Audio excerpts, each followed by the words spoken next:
नमस्कार, उत्तराखंड समाचार में आपका स्वागत है। मैं रेनू प्रीति पंत। सबसे पहले मुख्य समाचार। प्रदेश में त्रिस्तरीय पंचायत चुनाव की मतगणना जारी। अब तक 3000 से भी अधिक ग्राम प्रधानों के चुनाव परिणाम घोषित। क्षेत्र पंचायत के 800 से भी अधिक सीटों पर विजयी उम्मीदवार घोषित।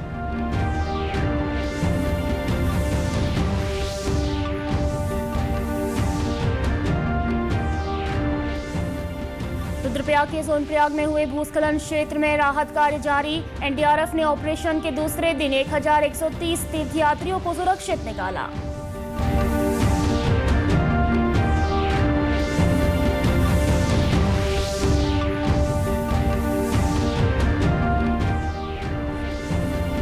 और हरिद्वार में नीति आयोग ने शुरू किया 6 दिवसीय आकांक्षा हाट। स्थानीय उत्पादों को मिल रहा बाजार, महिलाओं की आजीविका को मिल रहा प्रोत्साहन।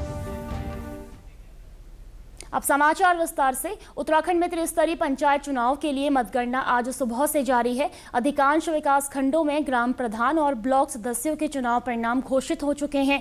प्रदेश में पंचायत चुनाव में ग्राम प्रधान, क्षेत्र पंचायत सदस्य और जिला पंचायत सदस्यों के लिए 11,082 पदों के लिए चुनाव हुआ है। राज्य निर्वाचन आयोग के मुताबिक अब तक मिले चुनाव परिणाम के तहत अब तक 3000 से भी अधिक ग्राम सभाओं के चुनाव परिणाम घोषित किए जा चुके हैं। इसके अलावा 800 से भी अधिक क्षेत्र पंचायत सदस्य और 15 जिला पंचायत सदस्यों के परिणाम घोषित हो चुके हैं। 89 विकास खंडों में चल रही मतगणना के पहले चरण में 17,829 और दूसरे चरण के 14,751 प्रत्याशियों के भाग्य का फैसला होगा।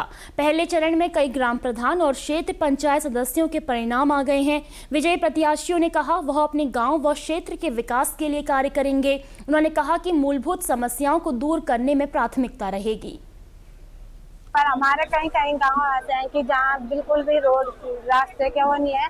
हम वहाँ रोड की सहयोग प्रधान पद की उसमें जीती हूँ मैं। और गांव के लिए भैया सबसे पहले तो मैं सड़कों का करूंगी। हमारे गांव की सड़कों की बहुत खस्ता हालत है, पहले मैं सड़कों के लिए देखूंगी। उसके बाद फिर शिक्षा के हिसाब से, पानी के लिए और जंगलों के जो पशु आते हैं ना उनके लिए जो तार बढ़कर बहुत काम है मैं करूंगी। और अभी बहुत सारा है, मैं गिन नहीं सकती हूँ, धीरे धीरे करके आप फिर देखते रहिएगा।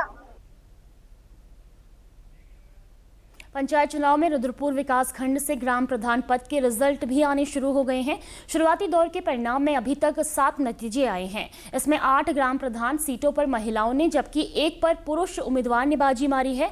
खमिया नंबर 1 से प्रधान पद पर निर्वाचित दीपा कांडपाल ने कहा वह गाँव की समस्याओं का निदान प्रमुखता से करेंगी।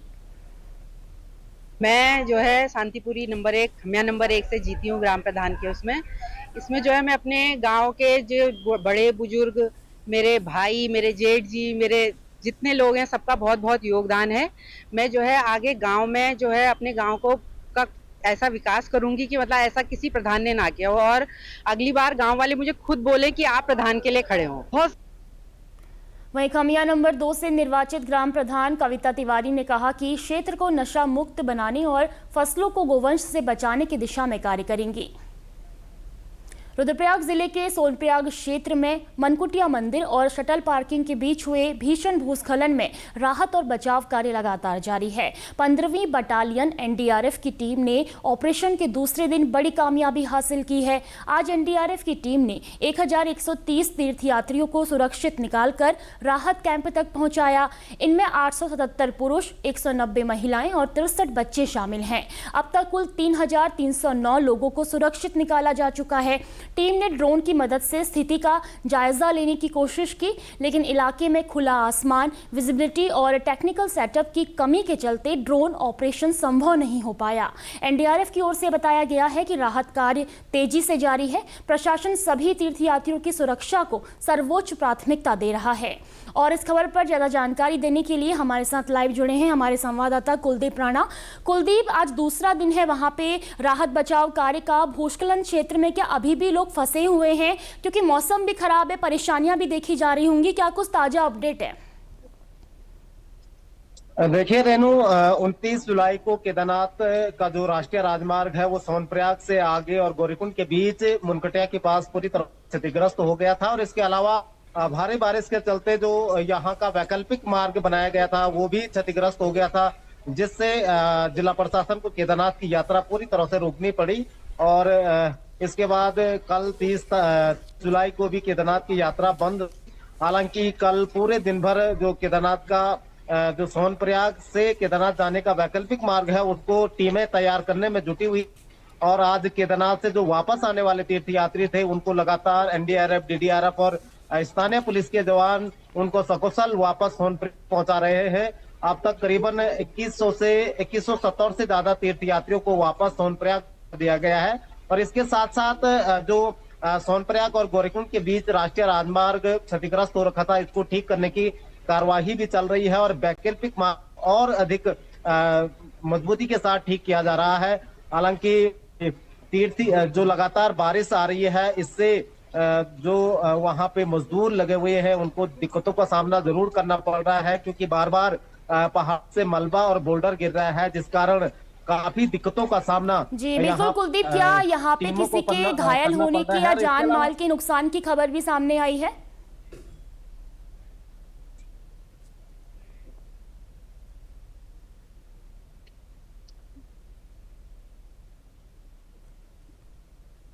तो अभी तक 3000 से अधिक लोगों को सुरक्षित वहां से निकाला जा चुका है। आज ऑपरेशन का दूसरा दिन है, राहत कार्य लगातार जारी है। खबरों में आगे बढ़ते हैं।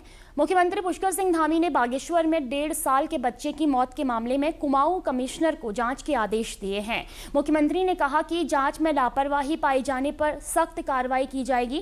उन्होंने कहा कि बागेश्वर में बच्चे की चिकित्सा सुविधा में लापरवाही से मौत का मामला दुर्भाग्यपूर्ण व पीड़ादायक है। इस मामले में यदि किसी भी स्तर पर लापरवाही या उदासीनता पाई जाती है तो दोषियों के विरुद्ध कठोरतम कार्रवाई सुनिश्चित की जाएगी। स्वास्थ्य सेवाओं को ठीक प्रकार से संचालित करना हमारा सर्वोच्च प्राथमिकता है, लेकिन उसके बावजूद भी बहुत सारी चुनौतियां भी हैं। लेकिन कोई भी अधिकारी, कर्मचारी किसी भी विभाग का हो, अगर वो अपने कर्तव्यों के प्रति लापरवाही बरतता है, ढिलाई करता है, संवेदनहीनता करता है, तो उसके खिलाफ कार्रवाई और उसका उत्तरदायित्व सुनिश्चित करना सरकार का काम है। और अपने कहा है कि इस पर जांच हो और जो भी इसके लिए उत्तरदायी हो उसके खिलाफ कार्रवाई होनी चाहिए। नीति आयोग के 6 दिवसीय संपूर्णता अभियान के तहत हरिद्वार में आकांक्षा हाट की शुरुआत हुई। हाट में डेयरी उत्पाद, जूट के बैग, हस्तनिर्मित वस्त्र, शहद, सिंघाड़े के आटे के बिस्कुट, लिपन आर्ट और राखियां ग्राहकों के बीच आकर्षण का केंद्र रहे। हरिद्वार की मुख्य विकास अधिकारी आकांक्षा कोंडे ने कहा कि नीति आयोग ने आकांक्षा वैन की शुरुआत की है। इसका उद्देश्य महिला समूहों के उत्पादों को बाजार देना है और उन्हें सशक्त बनाना है। देखिए, नीति आयोग ने एक ब्रांड जो है लॉन्च किया है, आकांक्षा ब्रांड लॉन्च किया है, जो हमारे लोकल प्रोडक्ट्स हैं, लोकल आर्टिसंस हैं, उनके स्किल्स हैं, उसको बढ़ावा देने के लिए और उनके प्रोडक्ट्स के सेल्स को बढ़ावा देने के लिए ये ब्रांड एक लॉन्च किया गया है।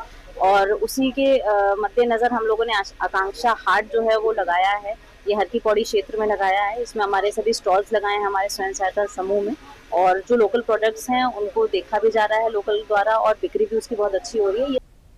वहीं रुड़की की एक महिला स्वयंसेवी सहायता समूह की संचालिका मोनिका ने कहा कि हाट बाजार से स्थानीय उत्पादों को मंच मिलेगा और समूह की महिलाओं की आर्थिकी भी बढ़ेगी। हम ये सिंघाड़े के आटे के बनाते हैं सर। इसमें सिंघाड़े के ना जो सर इसमें व्रत वाले, तो उसमें सर हम वो भी कम रखते हैं, शुगर मतलब कम ही डालते हैं उसमें, चीनी भी, क्योंकि व्रत में थोड़ा कम मीठा चलता है सर। उसमें हम बटर डालते हैं। प्रदेश को नशा मुक्त बनाने की दिशा में राज्य सरकार ने बड़ा कदम उठाया है। अब प्रदेश भर में बिना पंजीकरण के चल रहे नशा मुक्ति केंद्रों पर सख्ती की जाएगी। जांच में पता चला है कि प्रदेश में 200 से ज्यादा नशा मुक्ति केंद्र हैं, लेकिन इनमें से करीब 70 केंद्र बिना रजिस्ट्रेशन के संचालित हो रहे हैं। कुछ केंद्रों को वे लोग चला रहे हैं जो कभी खुद नशे की गिरफ्त में थे, जिससे इनकी मंशा पर सवाल खड़े हो रहे हैं। एसटीएफ के एसएसपी नवनीत भुल्लर ने कहा कि हम संबंधित विभागों के साथ मिलकर ऐसे केंद्रों की जांच कर रहे हैं जो नियमों का उल्लंघन कर रहे हैं। जल्द ही संयुक्त कार्यवाही की जाएगी। इसमें जैसे मैंने आपको बताया 136 तो पंजीकृत हैं और टोटल की संख्या 200 से कुछ ऊपर है। तो लगभग 70 के आसपास ऐसे हैं जो पंजीकृत नहीं हैं और उनके पंजीकरण की कार्रवाई को शीघ्र करने के लिए स्टेट मेंटल अथॉरिटी के साथ हमारा टाई अप हो चुका है। तो प्रयास कर रहे हैं कि जल्दी इन पर कार्रवाई हो और ये कंप्लायंस करें, नहीं तो इनको बंद कर दिया जाए। देखिए, इसमें मैं आपको बताऊं कि ये जो स्टेट मेंटल हेल्थ एक्ट है, जो इसमें जो प्रोविज़न है और उसमें ये रजिस्ट्रेशन, परमानेंट रजिस्ट्रेशन तभी दिया जाता है जहाँ पर बेसिक फैसिलिटीज़ जैसे एक साइकियाट्रिस्ट या फिजिशियन, नर्सिंग स्टाफ का होना अनिवार्य है। और जब ये कंप्लीट आर्ताएँ पूरी करते हैं तो फिर प्रॉपर नशा मुक्ति केंद्र होता है, तो निश्चित तौर पे वहाँ पे जो है रिहेबिलिटेशन प्रॉपर होगा। इसी के साथ अभी तक के समाचार समाप्त हुए। दूरदर्शन समाचारों से जुड़े रहें। मिलते हैं फिर शाम 6:30 बजे के बुलेटिन में। नमस्कार।